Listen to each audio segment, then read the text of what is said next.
बहुत से लोगों के मन में ये सवाल होते हैं कि मंदिर में जो घंटी होती है वो क्यों बजाई जाती है और उससे क्या लाभ होते हैं। तो मैं आपकी जानकारी के लिए आपको बताना चाहूँगा कि घंटी की ध्वनि ओम का स्वर उत्पन्न करती है, जिससे हमें आध्यात्मिक शांति प्राप्त होती है और हमारा मन विकारों से मुक्त तथा स्थिर होने लगता है।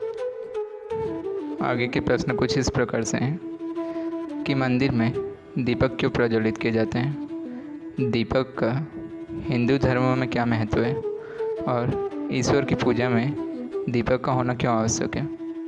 अंधेरे से रोशनी की ओर जाने के लिए दीपक की आवश्यकता होती है तथा दीपक से हमें आध्यात्मिक ऊर्जा की भी प्राप्ति होती है।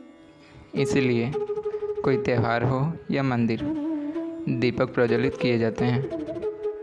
अगला सवाल कि ईश्वर की पूजा दीपक से ही क्यों की जाती है। क्योंकि अग्नि को हिंदू धर्म में बहुत ही पवित्र माना जाता है, इसीलिए विवाह हो या पूजा अग्नि का होना आवश्यक है। इसीलिए ईश्वर की पूजा में दीपक का होना आवश्यक है। हमारा अगला प्रश्न है कि शिवलिंग पे जलाभिषेक क्यों किया जाता है। क्योंकि समुद्र मंथन के दौरान नीलकंठ महादेव ने देवी देवताओं तथा सभी मनुष्यों और नाग, किन्नर, गंधर्व व असुरों की रक्षा करने के लिए शिव जी ने हलाहल विष को ग्रहण किया था। विष के ज्वलंत प्रभाव को कम करने के लिए सभी देवी देवताओं ने जलाभिषेक करना शुरू किया। तब से लेकर अब तक शिवलिंग पे जलाभिषेक करने की प्रथा चली आ रही है।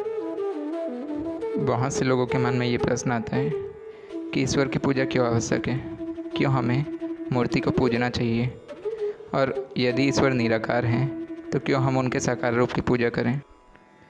क्योंकि मूर्ति पूजा विग्रह पूजा कहलाती है, किंतु जब वो मूर्ति किसी ईश्वर की हो, ना कि किसी इंसान की। जैसे हम एक अच्छे इंसान के साथ समय बिताते हैं तो हम में सद्गुणों की वृद्धि होने लगती है, वैसे ही जब हम मंदिर जाते हैं, मूर्ति पूजन करते हैं तो हम में ईश्वर के गुण आने लगते हैं, जिससे हमारा ही भला होता है। हमारा अगला प्रश्न है व्रत व उपवास का क्या महत्व है और ये क्यों किए जाने चाहिए। क्योंकि व्रत त्याग का प्रतीक है और उपवास दो शब्दों से मिलकर बने हैं, उप तथा वास, अर्थात ईश्वर के पास वास। इसीलिए व्रत व उपवास किया जाता है और इसमें केवल भोजन का ही नहीं, विकारों का भी त्याग करना होता है। अगला प्रश्न है ईश्वर प्राप्ति के क्या मार्ग हैं। श्रीमद् भगवद गीता में कहा गया है कि ईश्वर को 3 प्रकार से प्राप्त किया जा सकता है। पहला कर्म योग, दूसरा भक्ति योग और तीसरा हठ योग। कर्म योग अर्थात सत्कर्म करना, भक्ति योग अर्थात भक्ति करना और हठ योग अर्थात तपस्या करना। तीनों ही मार्ग ईश्वर की प्राप्ति के लिए उत्तम है, लेकिन ईश्वर कर्म और भक्ति योग को ज़्यादा महत्व देते हैं। क्योंकि हमारा जन्म एक उद्देश्य की पूर्ति के लिए हुआ है, तो उद्देश्य पूर्ति हेतु हमें कर्म करना आवश्यक है। दूसरा भक्ति योग, ईश्वर केवल ईश्वर ही नहीं, हमारे माता पिता भी हैं। उन्होंने ही हमें जन्म दिया है। जैसे हमारे माता पिता हमारे लिए परम पूजनीय हैं, वैसे ईश्वर भी हमारे लिए परम पूजनीय है, इसलिए उनकी भक्ति आवश्यक है। इसलिए ईश्वर कर्म और भक्ति योग को ज़्यादा महत्व देते हैं। अगला प्रश्न है जब हम भक्ति में पूजा करते हैं तो हमारे नेत्र स्वतः ही बंद क्यों होने लगते हैं और क्यों नेत्र बंद करना आवश्यक है, तथा मंत्र उच्चारण क्यों जरूरी है।